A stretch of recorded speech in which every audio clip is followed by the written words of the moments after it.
going to talk about diagnosing yellowing leaves, and it's not going to be a comprehensive list, but we're going to give you the 2 most likely scenarios if you have yellow leaves on your plants. Why? And how do you correct it? Yes. Okay. So do you want to dive into that, or Yeah. you want to talk about your bad knee? No, I'm good. Okay. All right. Good.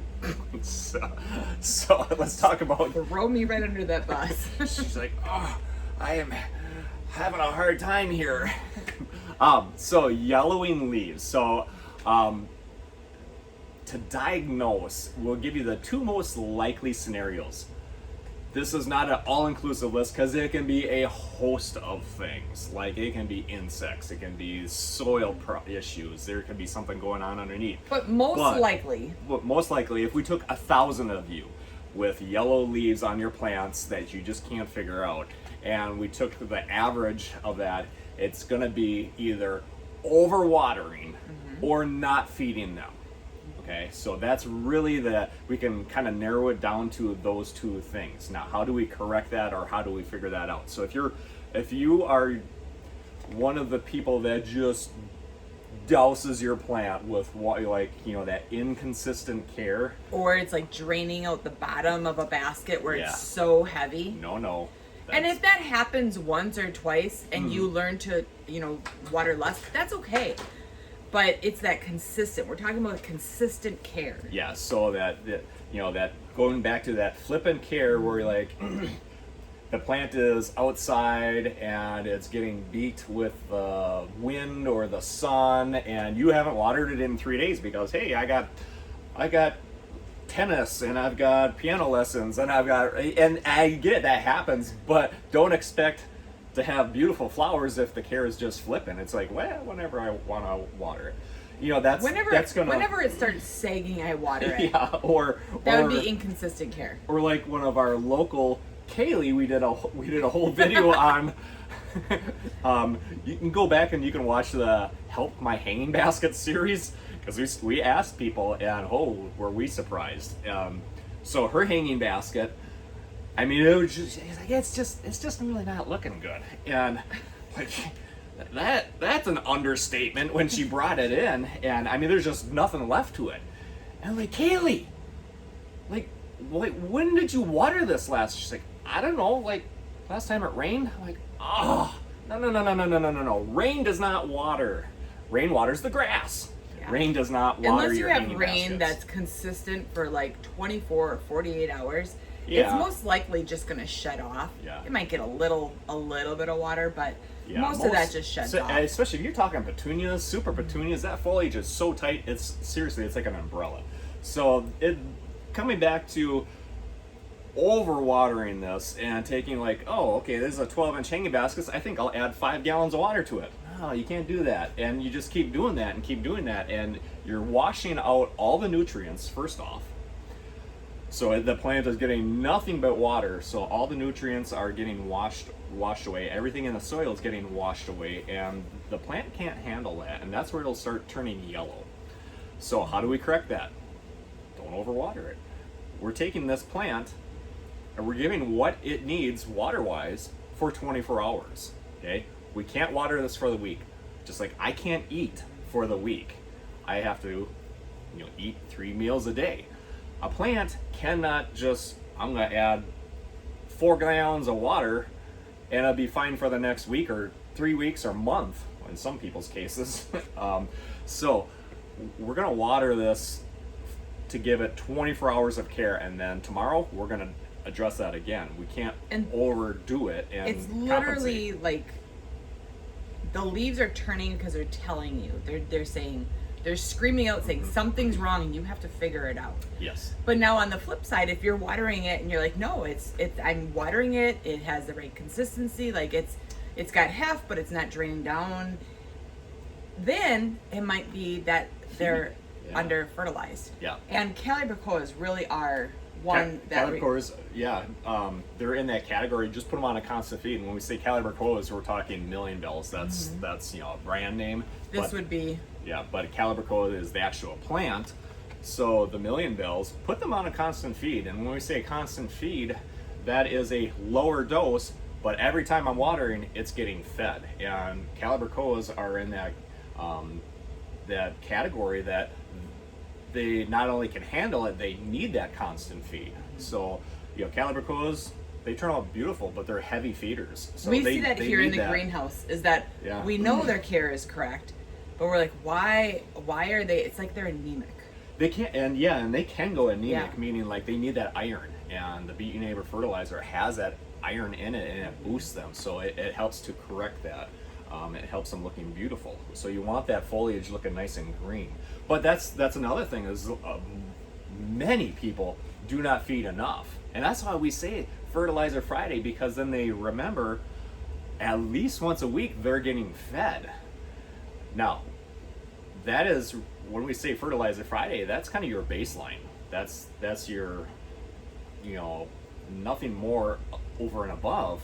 That's your baseline. I'm feeding 2-3 times a week, and then in the summer, I'm going to a constant feed on all of my outdoor stuff. They're on a constant feed. It's a lower dose, but they're getting fed every single time. And you do have videos on that on the YouTube channel. Yep, on how to do the constant feed. And Yep. guess what? Our flowers look the way they do because of that. Right.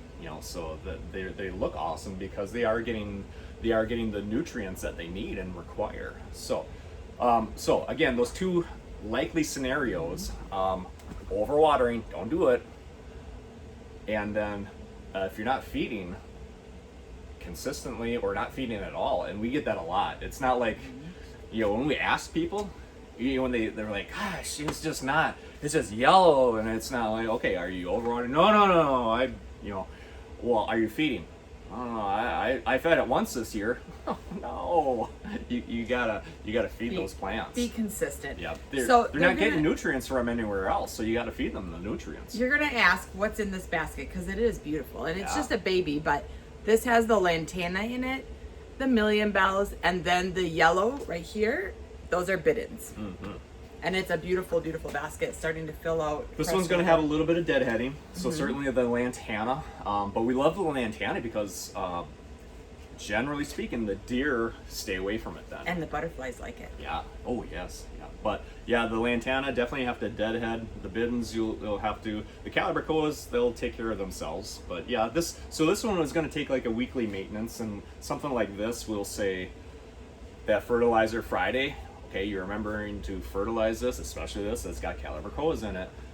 Go ahead and clean that up that once a week, especially the lantana. Go Yeah, through. you're clean not those spending up a half an hour on it. No. You're spending a few minutes. Where that time where it gets really cumbersome is when you don't do it. Now it's been 3 weeks, and all the lantana is spent. You don't have any lantana that's looking nice. It's And because then you it haven't has cleaned to. it up.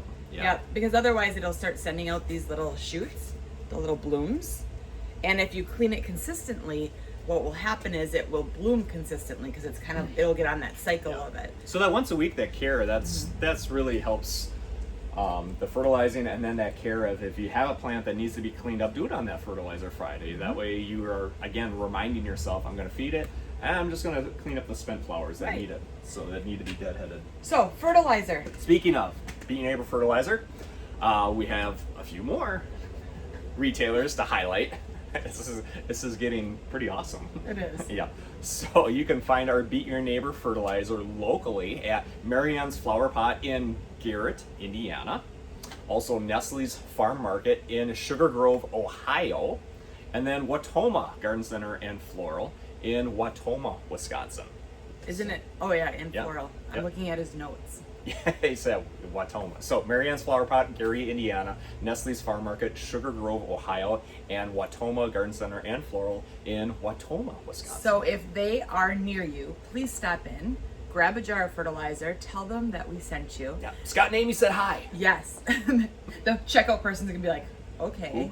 Never heard of them. And if there's not a retailer that is one that we listed, go on our beatyourneighbor.com. On the retailer map, you can look to see who's in your area that carries it. If there isn't anybody in your area, and we strongly, strongly encourage you to go to the greenhouses first and purchase it from them, because you really want to support that local business. Yeah. If you can't, then you can go on the beatyourneighbor.com, shop now, and we'll send it right to your door in 48 states. All right. Yeah. We have to get watering. because it's going to be opening soon. So here's my other dilemma. You want to take this? Sure.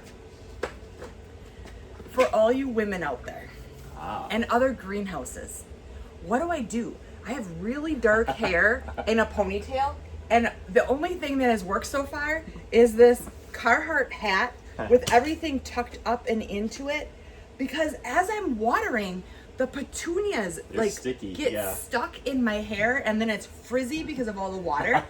And I have to get out in the public, so I don't have time to go in and shower, and I just don't have time. When your hair gets so sticky and frizzy, you look like you've been sitting over a cauldron, just making some potion. Okay, we might do a video on that. You're right. But what do you use, or what do you suggest? Because all I have is this. I tried using silk, and that kind of just right off my head. I tried pinning it in. It didn't work. I'm not good with hair. Yeah, outside of running in, taking a shower, and looking presentable to the public. But that takes time. Yeah, it does. Put your beanie on. It's my hat. First off, I have to fluff everything in here. Put it on. You're gonna look. Because otherwise, There you go. I have to get everything tucked. Come on. I know, but this gets hot. You look like a coffee shop barista. Don't you? Doesn't she? Seriously, she's gonna call out, Spencer, your mocha choy latte with avocado cold cream foam with soy. Yeah. So, what's your suggestions? What should I use? Tell me. I'll buy it. I don't mind. But I tried doing a shower cap. That didn't really stick well enough. Can we just saran wrap your head? Give feel you like a couple air holes. This is my struggle in the morning. Struggle is real. But I'm gonna go change my shirt because I get doused when I'm watering. I have to fully change because I'm absolutely drenched by the time I'm done. Okay, we gotta get watering. We gotta go. Bye-bye. Bye.